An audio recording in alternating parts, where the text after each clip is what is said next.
good afternoon, good evening, wherever you may be. This is Dr. Sarah Renee Langley, your host and moderator with regards to advancing in adversity.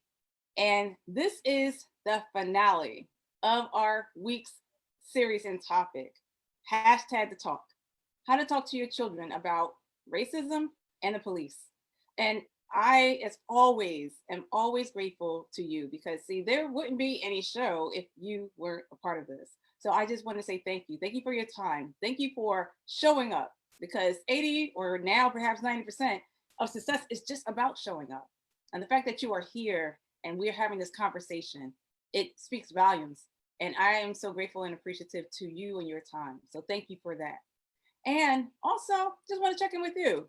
How are you doing today? How was your day? How was your week? What are your plans for the weekend? I know I'm throwing all these questions at you, but just want to know how you're doing. How was your day? At least, how was your day today? And you can talk back to me. Make sure that you are joining me in this conversation because, see, the reason why I talk so much is because of the fact that I'm just filling up space of silence, and I would love to hear from you. So put it in the comment section. How was your day today?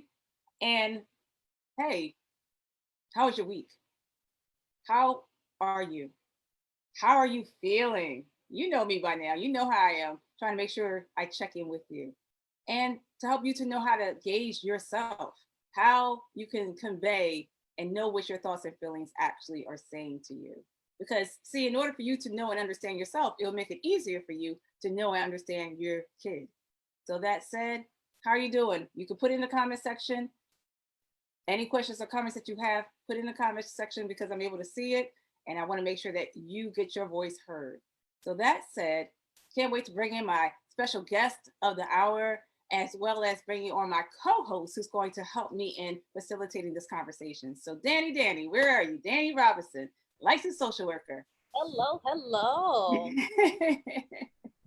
Sorry, that was not Zoom. That was me. That was a double tap.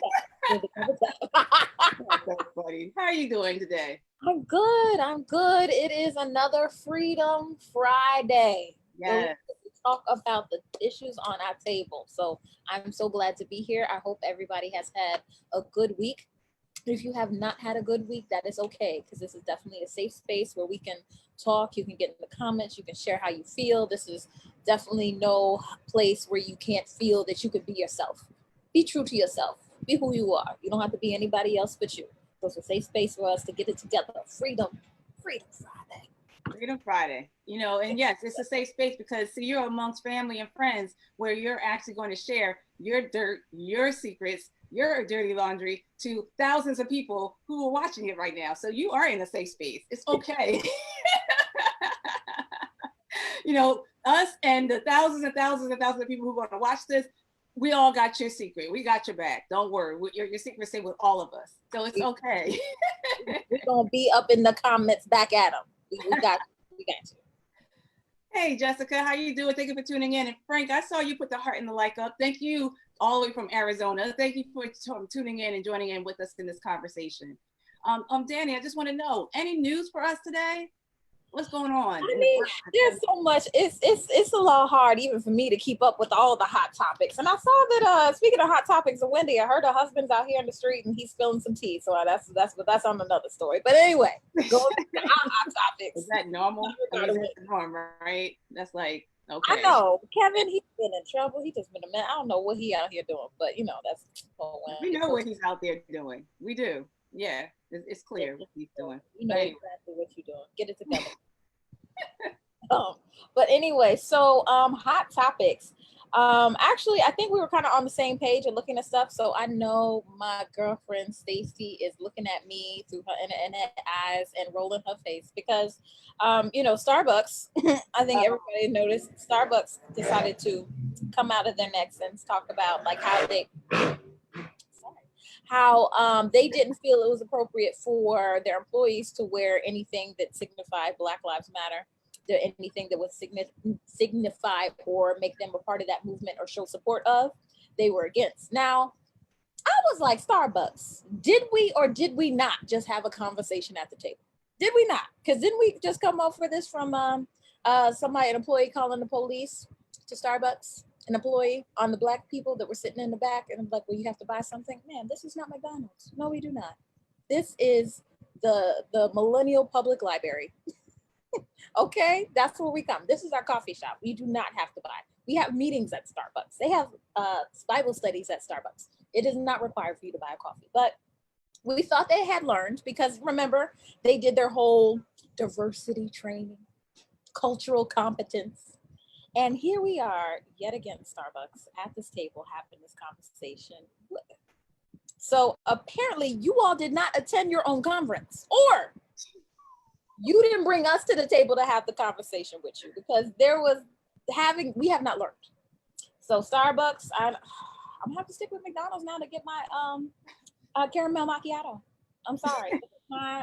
I'm shaking my head, Starbucks. I know they have recanted the statement, and I believe they have said now that they can come, but how we have a repeat of a similar situation, I'm not sure. I think it's about dollars. I think it's about association. I think it's about not being associated to. But no, this is an opportunity where you need to say something. Starbucks, get with it, because if you're not with us, you are against, and you are part of the problem, Starbucks. And McDonald's has been doing me all right. So get it together. Get it together. Let me ask you this question. Now, see, I'm not a coffee drinker. I was never really rocking with Starbucks anyway. But my question is, I saw a post from one of my Facebook friends. So shout out to you, Quinnell Maxwell. And I thank you so much for this post.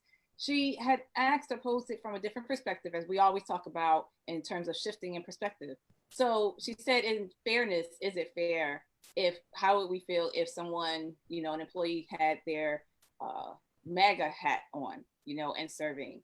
So if that's the case, then, and we don't like that, is it in fairness to, I guess all parties on what they can wear and being an employee, what's your thoughts to that? Well, I don't know if they're allowed to wear hats. No, but I know that's not the premise is, can you show support? Where do you draw the line with support? Personally, I feel it's I get exactly what she's saying. Where does the freedom of particularly the freedom of speech, where does that lie? Where does that cut off? That's a good question. But similarly too, I'm not going to say this is who Trump is or stands for, but similar to that same notion, should they be allowed to wear Ku Klux Klan like pins or insignia? Absolutely not. Not saying that's who Trump is, but I'm saying he has said that there's good people on both sides. Mm-hmm. So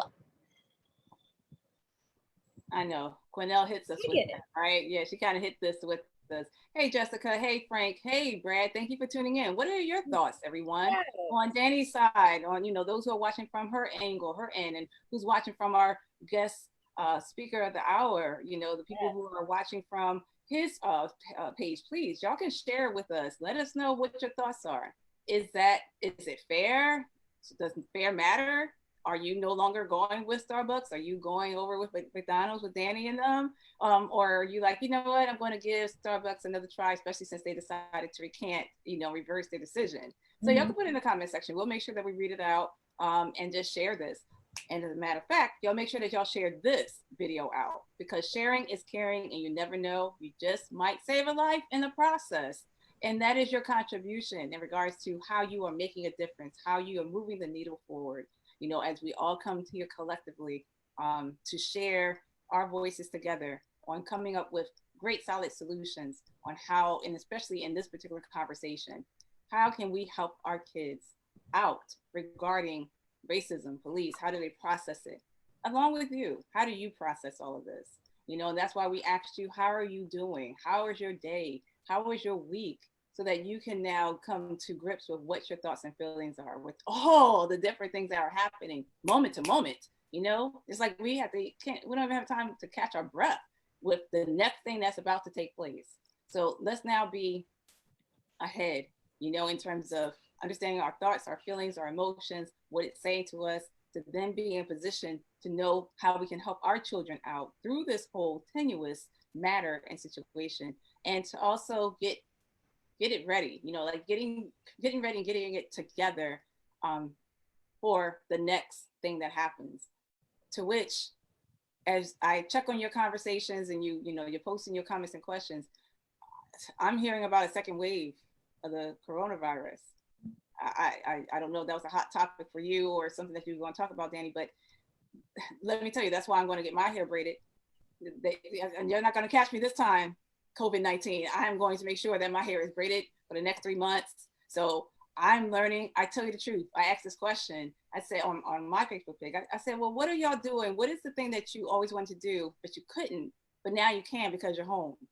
And not saying that I always wanted to learn how to braid my hair.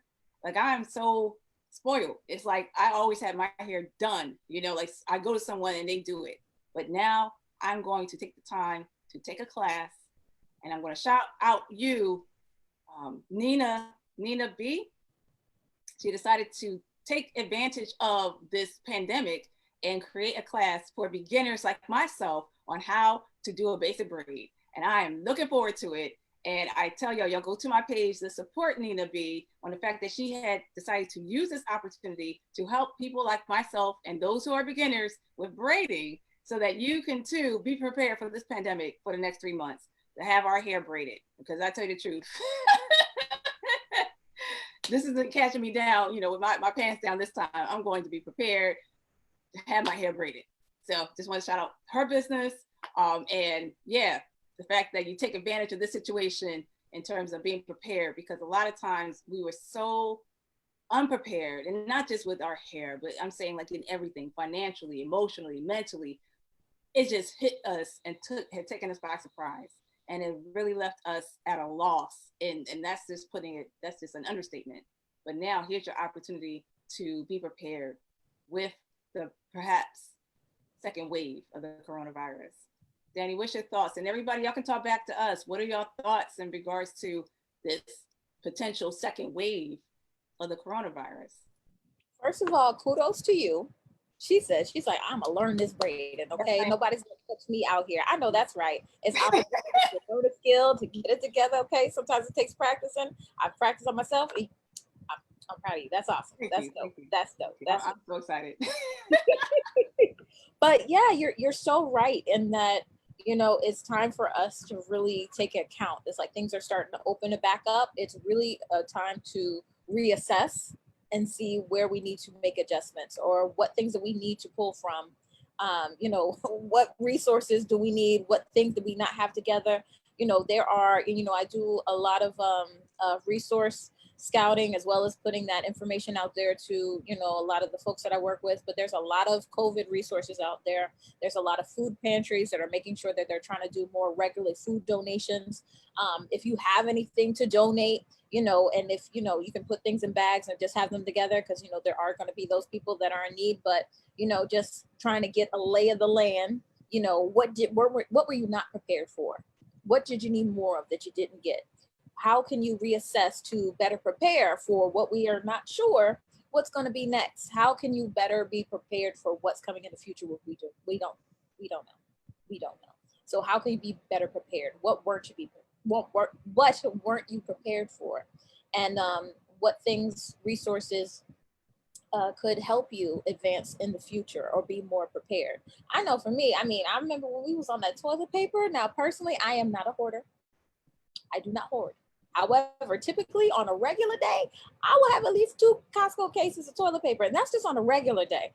I'm just a stalker. For me, stock, like having things in stock, not a stalker. Okay. But having plentiful, because I found, like, I remember I've heard somebody once say before, it's like, if you have 1 toothbrush and you got to throw that one away, you should have at least 1 more toothbrush in there to pull from.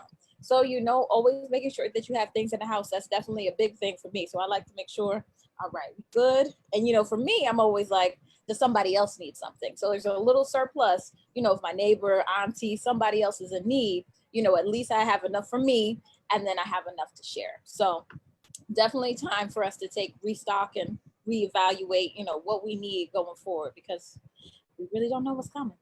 Exactly, exactly. Thank you for that, Danny. And the fact that everyone making sure that you are prepared this time around. Here's your second chance. If it really impacted you to the point that you felt like you were powerless, you were, defenseless to the situation, you felt like you were succumbing to COVID-19, and sadly, quite a few of us, many of us have really lost a loved one. I know that I had lost my cousin to COVID 19. My uncle, it was questionable about his passing. He passed away. I think it was clear that he did not, it wasn't because of COVID 19, but it was the fact that I had people who I love, who I had lost, and during this time. And it's like, you have a devastation, a loss from a loved one to your finances, being unemployed, being laid off, then depending on the government to send you a stimulus check and all that, and then your family, especially for you uh, heroic heroes, those healthcare workers and providers who are on the front lines, and then have to go through this again. Y'all had to go through the whole devastation of having to figure out how to even protect yourselves and be safe, getting the equipment when there was a lack of equipment, and then still serving, with the concern that you couldn't even go home because you didn't want that to happen to your family. So it was just a lot going on. And the fact that here we are now, we've been through this. Let's tap into our resilience. Let's see what can we do now, rallying together and to support one another. And look at what you have done. Look at what you have overcome. You were able to overcome before, you can overcome this as well. And you're not alone. We are all here together to support each other to now overcome COVID-19, overcome, lack of finances, overcome, instead of us looking at the lack, let's look at our abundance, look at what we can control, look at what we do have. And as a resource, shameless plug, to put the resource out there, I did create an ebook. It's called Combat COVID, How to Create Calm in Chaos. So I'll put that link in the comment section for you, in regards to it being a resource for you. Right now it's for $19.99. If you decide to get it today, I will drop the price down to $9.99 for today only. So that will be a great resource for you. Easy read to help you to navigate mind, body, and spirit, to prepare for you this time around, to make sure that you are well prepared on how to navigate, to create your own calm, to create your reality on how you want it to look. Mind, body, and spirit. It's going to boost your mood. It's going to give you clear direction, step-by-step processes that you can immediately apply so that this time around, you know exactly what to do in terms of your money, in terms of your health, in terms of your mindset, so that you and your loved ones can have the opportunity to definitely be truly resilient and well prepared for this second wave with this pandemic, with the COVID-19. So it's $19.99 for today only. I'm going to give it to you for $9.99. I'll put it in the comment section. You share it out, because sharing is caring. You never know. You just might save a life in the process. And drop them gems on them. And I was going to say, before we bring in our special guest and I read his bio, just wanted to acknowledge what Jessica said earlier about Starbucks. She said it was said that they encourage employees to wear LGBTQ pins, so why shouldn't they wear BLM pins? Yes, I agree, Jessica. I agree. And then, and I was just going to say, and then Jessica also mentioned in regards to the second wave of the coronavirus, she saw a report that a worker in California at the California casino tested positive for the virus since it opened back up. As a matter of fact, I've seen a report, I think it was either 13 or 19 states has started to report an increase in terms of people who have tested positive from the time that the beaches and everything opened up, but to now, it's just happening again, you know. So please, y'all, here's your opportunity. Be well prepared. Yes. Let's lock arms. Let's rally together. We can do this. We can do this. We can do this. So just to make sure that you are well prepared and ready, use the resources that are made available to you. Make sure that you check out the replays. Make sure you share this out. Make sure that we are well prepared. That's the bottom line for what is coming ahead. All right, and just give out shout outs to Miss Plus Five Brown. Thank you for tuning in. Hey, Dr. Connect, how you doing? Thank you for tuning in as well. And Jason, 253 Central High School in the house. Thank you for tuning in. Really appreciate you, sir. Hey, Teresa, thank you for tuning in. Everyone, thank you so much. Danny's team, thank y'all for tuning in.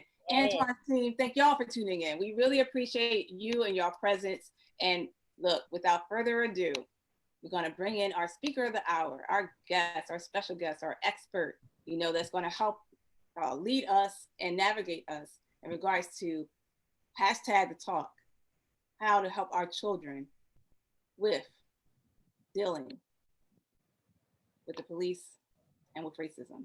How do we have that talk? How do we help our kids out? So I want to introduce to you, I'm going to read his bio. It's Antwan McKenzie Plez.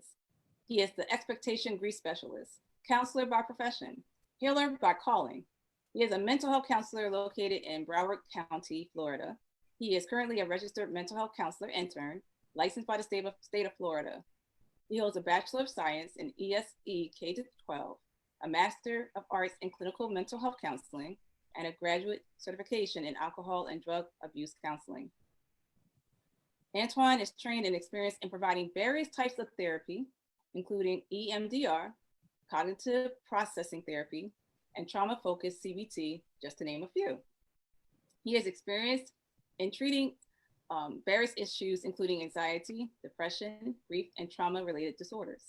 He works with individuals ages 11 and up and provides a focus on helping people survive and thrive in the systems they live in, with particular focus on the ever-present role of the unresolved grief that it plays in many of our situations when we feel stuck, unable to move forward in our lives. His clients benefit from learning what it is that is causing them to feel stuck and then becoming empowered to take effective action in their own lives towards getting unstuck. Sometimes this includes freeing oneself from the bondage of expectations, which can sometimes keep us from living our truest and most authentic selves. He, talk about Antwan, is a strong advocate for all gender minorities, to include women of color, and trans-identified individuals. He is a fierce defender of every child's right to live and grow in a supportive and loving environment and a champion for families. Antwan is an advocate for human rights for all people, and his therapy office is a safe space for all people. So everyone, I would love to introduce to you Mr. Antwan McKenzie Plez. Hey, Antwan. Hey. How's everybody doing? Thank you so much for joining us and really, just blessing us with your presence and with your expertise and your skill and your time today and helping us to navigate on hashtag the talk. Everyone put that in the comment section, hashtag the talk, and make sure y'all sharing this out because we are going to have a great conversation as we wrap up in this conversation of this series for this week, that we can help our children, help our parents on how to have this talk about racism and the police, helping our Black and brown children.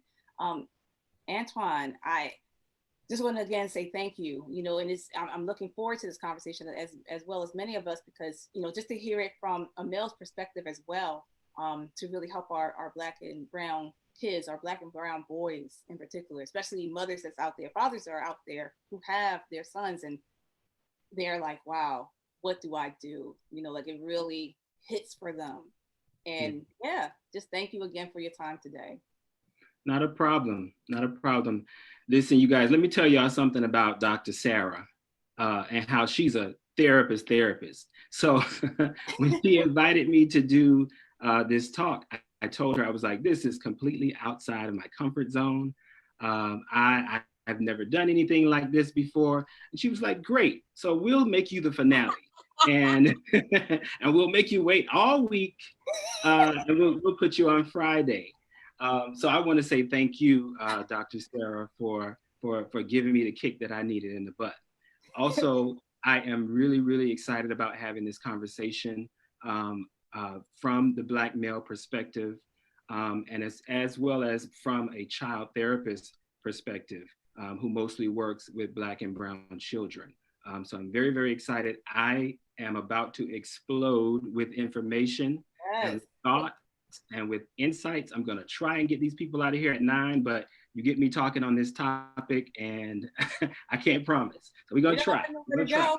So we good. We have nowhere to go. It's Friday. You know, if we're gonna party, we're gonna do a virtual happy hour. You know, after that, we probably go to the club. You know, go to the after party after this. So it's all good. So you lead the way. And I just want to say shout out to Floyd Marshall Jr., Shakira Bolden, hey, Kiana, everyone. Thank you so much for tuning in. Antoine's camp, thank y'all for tuning in and sharing it out. Danny's camp, thank you for tuning in and sharing this out. Thank you so much. Yes, we are ready for an explosive opportunity, conversation, and time, and us having hashtag the talk. Everybody put that in the comment section. Hashtag the talk. We need to have this conversation. And I think this is such a better time to have this now coming from a male's perspective. So my first question to you, Antoine, is just talk about this. How is it? How has it been? Or where do we begin in having this conversation with our children with regards to racism and the police, all that's going on right now? Where do we even start? Yeah, very good question. I have to tell you, I'm going to say we start with having the conversation with ourselves first. For me, as a Black man living in America, in the South, this thing brought up some stuff for me. This thing brought up a lot of anger. It awakened me to some other grief that I had been working on, but kind of just put me right back there. And so those who follow me on social media know that when this all first kind of started out, I warned them and I said, listen, this is my process. I'm going to be angry for a little bit. I'm going to post like crazy, but then I'm going to calm down and I'm going to figure out a way to get active in this situation. So I think parents, we first have to sit down and process, what is this bringing up for me? How is this manifesting in my behavior around the home? What kind of messaging is my behavior sending out to the kids? Am I in an anxious space? Because they feed off of our energy. Am I in an anxious space? Am I in a fearful space? And just kind of being honest with yourself about that, having that self-awareness. And I think, what most people don't understand about child therapy, I get parents to ask me all the time, how is it that you get my kid to say things to you that they don't say to anybody else? And it's not some huge mystical clinical trick that I use. It's just being real and being honest. Kids smell BS. And so if as a parent, you're trying to put on this facade that everything's okay, you're not being real with them and they won't be real with you. So I'll say first, let's deal with it. Let's kind of come to grips with what this is bringing up for us. And if that entails you going to seek counseling, if that entails you going to speak to your pastor, reaching out to your friends and support group, do that, because you need to be well enough to have this conversation with the children. And so that's what I would say is a good starting point. And that's good. Thank you so much for that. The fact that we need to first check in with ourselves, see where we are, and be grounded and centered enough, or to be okay to not be okay. Like you said, kids can smell BS. My God, don't ask a kid a question at a young age, like, how do I look? Or, how do I, do you like this or whatever? They going to tell you the truth. Okay. Right. So they can absorb and they can pick up on things. So even when we're trying to hide or we're trying to protect them and not tell them certain things, they're taking it in anyway. They're absorbing, they're sponges and they can tell what's going on without us even verbalizing. And the fact that it is, like you said, a matter of us checking in with ourselves and seeing where we are with things. And so being real and authentic and honest, so that it will help them and give them that example, or also give them that permission to also be okay or not be okay, and to help them to be able to convey, whether verbally or, in other ways, which of course you'll tell us a little bit more about that and how to help them to now talk about it, but yeah, I think that's awesome, and just saying that and having us to think in regards to that. And I wanted to ask in a follow-up, how do we detect when something is wrong with our kids? Let's say that they're not able, with the different age groups that you work with, that maybe they're not able to convey how they're feeling. What are some signs or symptoms that parents need to pay attention to figure out next steps on how to help their kid to talk or to get it out, or to see if they've been bothered with regards to police and racism? Okay, great question. What I always say to parents who um, kind of say to me, well, my kid doesn't really talk, at least not at that level. My kid doesn't really open up about these kinds of things. I say to those parents, children are always speaking. They are always communicating. It's just not in the way that we do as adults. Children, so I work with ages 11 and up, but I have worked with children as young as 6 years old. So if we're talking about the younger children, they're communicating all the time through play. And so here's the thing: if you're a parent who has not traditionally or not usually actually sat down to play with your kid, you got a whole lot of time right now with COVID-19 having a resurgence. Learn to play with your children. Learn to get down on the floor and play with your children. You will be surprised what you learn about how they're processing things just by watching the way they communicate through play. And so that's one way to kind of check in and see how they're processing this. But specifically, if you're looking for signs that they're being negatively impacted by all of this news and this coverage of the protests and stuff, we're talking about a compounded issue of community violence, and you have the whole COVID-19 issue that's going on. So we're really talking about our kids being exposed to complex trauma. Okay, so what does that do? What does that do for a kid who maybe cannot express, mom, I'm having intrusive thoughts? What 6-year-old is able to communicate that? Or mom, I'm having flashbacks, and sometimes I leave my body when this happens. Mom, I'm really, really scared about being safe and about going out in public. I don't understand why these people don't like me just because of the color of my skin. I don't get it. So what you're paying attention to in that age group is you're looking at what's happening when they're playing. You can even observe when they're playing with siblings, or maybe they're online with friends and doing video games and things like that. Children tend to reenact things a lot through their play. And so pay attention, look out for that. They tend to, one thing that I like to do with kids is I like for them to tell me a story. We use like Disney characters. And I just say, all right, let's go with it. Tell me a story using these characters. And you'd be surprised. I done learned a lot of parents' business. A lot of stuff that goes on in the house, I've learned from doing that exercise. So I would encourage you, listen, parents, you are your children's best therapist. I want to empower you to really feel and understand that you are your children's best therapist. You know them better than anybody else. Take these skills, be confident with it. Watch your children. Watch how they play. The other thing you want to do is just notice for other signs. So them being a little bit more socially withdrawn than they were before, having nightmares.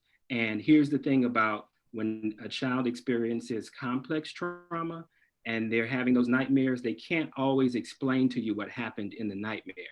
So if you're starting to see your kid having those nightmares more frequently, but when you go to ask them about it and they're like, I don't know what happened. I don't know why. I didn't know I was screaming.